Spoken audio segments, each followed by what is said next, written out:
Welcome to my YouTube channel Yusuf studio. السلام علیکم ناظرین، جو آج میں آپ کو واقعہ سنانے جا رہا ہوں حضرت نوح علیہ السلام کی موت کا ہے۔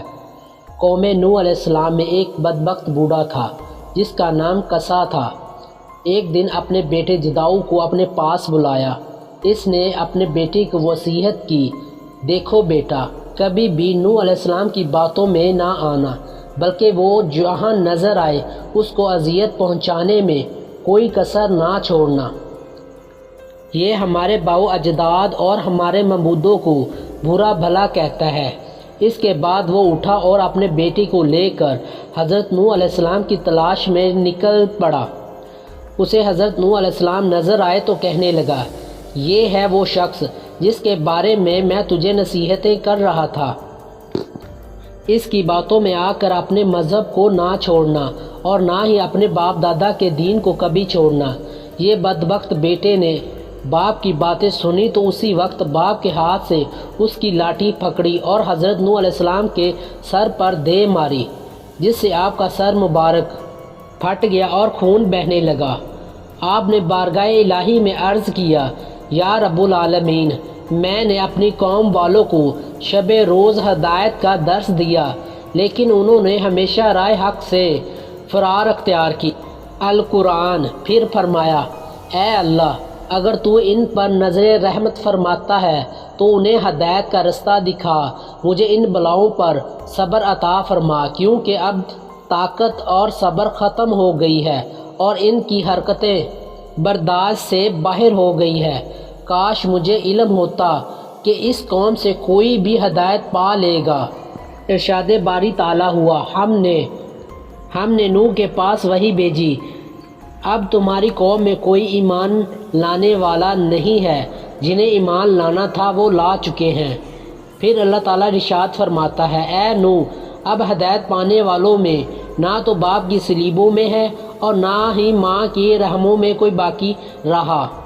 تو پھر حضرت نوح علیہ السلام نے عرض کیا، اے رب العالمین، تو خطۂ زمین پر کسی کافر کو زندہ نہ رکھ۔ حضرت نوح علیہ السلام کی یہ دعا قبول ہوئی اور عذاب کا حکم جاری ہو گیا۔ حضرت نوح علیہ السلام کی ولادت حضرت آدم علیہ السلام کی وفات کے 126 سال بعد ہوئی۔ آپ کا شمار اللہ تعالیٰ کے ان جلیل و قدیر انبیاء میں ہوتا ہے جن کا تذکرہ قرآن پاک میں فرمایا گیا ہے، اور قرآن پاک کی 28 سورتوں میں آپ کا ذکر خیر فرمایا گیا ہے۔ آپ نے پیغمبروں میں طویل ترین عمر پائی، اس کے باوجود آپ کا کوئی دانت نہ گرا اور نہ ہی کوئی بال سفید ہوا۔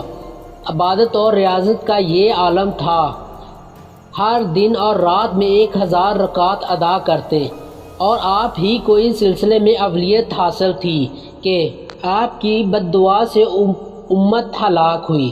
باوجود اس کے کہ آپ کی قوم کے لوگ سخت اذیتیں دیتے، لیکن پھر بھی آپ ان کے ساتھ حسن سلوک فرماتے، یہاں تک کہ آپ ان کے گھروں میں جا جا کر تبلیغیں فرماتے، جس کی وجہ سے لوگ آپ کو مجنون اور دیوانہ کہا کرتے تھے۔ طوفان نوح علیہ السلام سے قبل قوم نے آپ کو اس قدر اذیتیں دینا شروع کر دی تھی کہ وہ آپ کو اتنا مارتے آپ کے اعضاء ٹوٹ جاتے اور آپ شدید تکلیف سے بے ہوش ہو جاتے۔ وہ آپ کو اٹھاتے اور کمبل میں لپیٹ کر اور اس خیال سے گھر پھینک جاتے کہ آپ مر جائیں گے۔ کئی بار ایسا ہوتا کہ گھر میں پھینک کر اوپر پتھر بھی ڈال جاتے تھے۔ رات کو جبرائیل علیہ السلام آ کر پتھر اٹھا کر پھینکتے اور آپ کو وہاں سے نکالتے، اپنے پروں کو زخموں پر ملتے، جس سے زخم فوراً ٹھیک ہو جاتے۔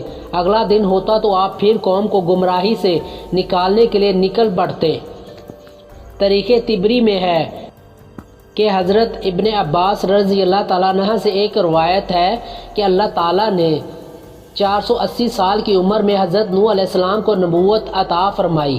120 سال آپ نے لوگوں کو اللہ کے دین کی طرف بلایا، لیکن قوم نے کسی بات کو بھی ماننے سے انکار کر دیا۔ پھر اللہ تعالیٰ نے آپ کو کشتی بنانے کا حکم دیا، اور جب آپ کشتی بنا کر اس میں سوار ہوئے، اس وقت آپ کی عمر مبارک 600 سال تھی۔ پھر عذاب نازل ہوا اور تمام سرکش اور نافرمان پانی کے عذاب میں غرق ہو گئے۔ حضرت ابن عباس رضی اللہ تعالیٰ عنہ فرماتے ہیں کہ حضرت نوح علیہ السلام نے کشتی کے بعد 350 سال مزید زندہ رہے۔ جب حضرت نوح علیہ السلام کی وفات کا وقت قریب آیا تو آپ ایک پہاڑی پر سیر فرما رہے تھے۔ حضرت ملک الموت روح قبض کرنے کے لیے تشریف لائے تو آپ کے پیچھے پہاڑی پر تشریف لے گئے۔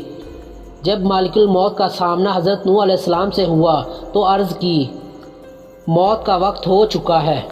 حضرت نوح علیہ السلام نے موت کی تکلیف کا تصور کیا تو ایک زوردار نعرہ بلند کیا، حتیٰ کہ یہ سن کر جنگل کے تمام جانور جمع ہونے لگے۔ پھر آپ نے ملک الموت سے فرمایا، مجھے اتنی مہلت دی جائے کہ میں اپنے گھر والوں سے رخصت ہو لوں۔